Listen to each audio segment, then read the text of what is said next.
എൻ്റെ പേര് വിപിൻ. സാറ് സുലൈമാൻ ഇവിടെ തൃശ്ശൂർ കൂർക്കഞ്ചേരിയിൽ യൂബർ ഇതാണ്, ടാക്സിയാണ്.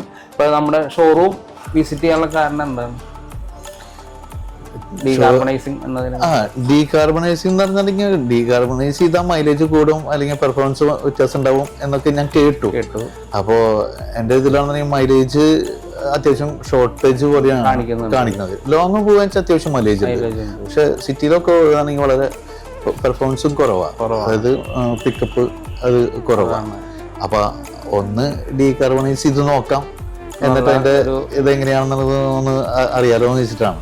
പിന്നെ ജസ്റ്റ് ഒന്ന് വണ്ടി സ്റ്റാർട്ടിങ്ങിൽ നിൽക്കുകയാണെന്നുണ്ടെങ്കിൽ അപ്പൊ അതിനകത്ത് ആവറേജ് എന്നുള്ള ഒരു ഇതുണ്ടാവില്ല, നമ്മുടെ എത്ര കിലോമീറ്റർ ഓടാന്നുള്ളത്. അതൊരു 300 ഒക്കെ ഉണ്ടെന്നുണ്ടെങ്കിൽ ഒരു 10 മിനിറ്റ് സ്റ്റാർട്ടിങ്ങിൽ കിടന്നാൽ നേരെ 210 ഒക്കെ ആ ഒരു ഇതിലേക്ക് എത്തും.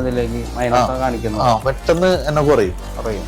അപ്പോ അതും പെർഫോമൻസിലും ഒക്കെ വ്യത്യാസം വരും എന്ന് കേട്ടപ്പോ ഒന്ന് ചെയ്തു നോക്കാന്ന് വിചാരിച്ചിട്ടാണ് നമ്മുടെ ഇതിലേക്ക് ഒരു രീതിയിലേക്ക് ഇപ്പൊ ഇതില് എനിക്ക് പിന്നെ ഒരു കാര്യം കൊണ്ടുള്ളത് തന്നെ, വണ്ടി ഓടിക്കൊണ്ടിരിക്കുമ്പോ നമ്മള് ഒരു വണ്ടിനെ ഓവർടേക്ക് ചെയ്യാൻ വേണ്ടിട്ട് നമ്മളൊന്ന് ഡൗൺ ചെയ്യും, ഒന്ന് എക്സൈറ്റ് കൂട്ടി കൊടുക്കും. ഒന്ന് അത്യാവശ്യം കൂട്ടി കൊടുക്കുന്ന സമയത്ത് നന്നായി കറുത്ത പോകുന്നുണ്ട്. അത് എല്ലാ വണ്ടിക്കും ഉണ്ടോ എന്ന് എനിക്കറിയില്ല, ഈ വണ്ടിക്ക് ഉണ്ട്.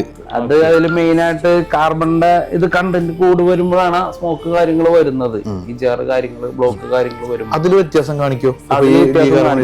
ചെയ്ത് കഴിഞ്ഞിട്ട് നമുക്ക് ഇജാറ് കാര്യങ്ങളൊക്കെ നമുക്ക് മാനുവലി നമുക്ക് ചെയ്യേണ്ട വരും. ഇതിപ്പോ ഫസ്റ്റ് ഇത് നോക്കിയിട്ട് നമുക്ക് ബാക്കി ഉള്ള കാര്യത്തിലേക്ക് നമുക്ക് ഡയഗ്നോസ് ചെയ്യാം. EGR ഇന്റർകൂളർ ത്രോട്ടിലൊക്കെ വരുന്നത് മാനുവലായിട്ട് നമുക്ക് ചെയ്തിട്ട് പിന്നെ ഇഞ്ചക്ടർ കാര്യങ്ങൾ നോക്കേണ്ട വരും. കാലിബ്രേഷൻ 1,40,000 ഓടിയെന്നല്ലേ സാറ് പറഞ്ഞത്. അതിൻ്റെതായ കാര്യങ്ങൾ നമുക്കൊരു സർവീസ് വരുന്നുണ്ട്. ഫസ്റ്റ് നമുക്കിത് ചെയ്യാം, അത് കഴിഞ്ഞിട്ട് നമുക്ക് അതിലേക്ക് നോക്കാം.